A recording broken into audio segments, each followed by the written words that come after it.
Well, speaking of that, so what do you think of the UK and dimming the sun? Yeah, well, we were way out front talking about geoengineering and all of those things way back, Right, it's in your books. Or, yep. Yep, and it's in volume one. But even way before that, in my first attempt to expose some of this was in 2012 in my book, The Great Last Days Deception. Yeah, it's there's no question that this is a global phenomena. They call it stratospheric aerosol injection or chemical ice nucleation or solar radiation management. That's what they're doing in Europe. So it's everywhere. It's again, it's not about saving us from climate change. That's the reason they claim they're doing it. Is that we've got, because of anthropogenic, climate change, we've got this existential threat. Same argument they used, by the way, with the pandemic. There's an existential threat. We're going to come together and rescue the world from it. Well, that's what they're doing with climate change.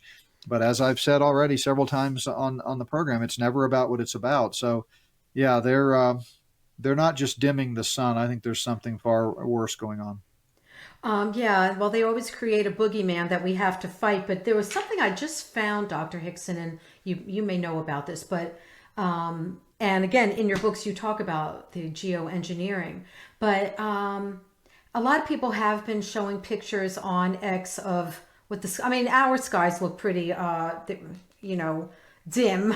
And here, in fact, I met this new neighbor, and they said, "Oh, the reason why I moved down south is because up north in Connecticut, we never have blue skies." And I'm like, "Oh my goodness, I can't believe it's that bad there." But then the pictures that they're showing in the UK, now that they're admitting that they're doing these experiments, I mean, it's so very thick. And I'll show some pictures. But this I found interesting. I didn't know this.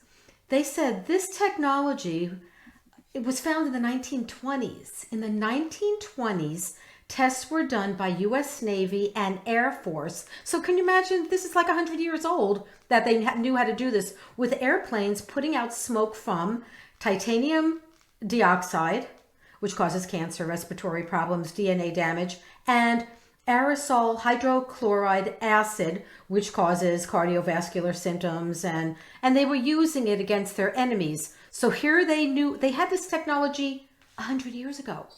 Oh yeah, no question. It goes way back. We talk about that in the chapter on geoengineering, Spirit of the Antichrist, Volume One. I forget the chapter number, but it's titled Geoengineering. Yeah, it goes back to Operation Popeye, weather modification, all kinds of historical examples of now unveiled military and government operations to tinker with the heavenlies, the atmosphere right above us, the first heaven. And yeah, it's for multiple reasons. I mean, China has a weather modification office. And during the Olympics, when they hosted the Olympics, they were out front talking about, yeah, we don't have to worry about it. Will there be enough snow? We're gonna make it snow, no problem. And and they still use it. So all of these fires and droughts and floods, all of that is engineered. It's called geoengineering. And what's really sad is it's not like it's all sort of monolithic where certain satanic bad guys are trying to destroy the earth. I mean, there's some of that going on, but a lot of it is this technology is available to a lot of powerful people. And so, I mean, we saw this in Canada a few years ago when when the prime minister gets mad at one region of Canada because the leader there didn't fall in line over some of the dictates that he was issuing. He just used geoengineering to devastate the area with the fires.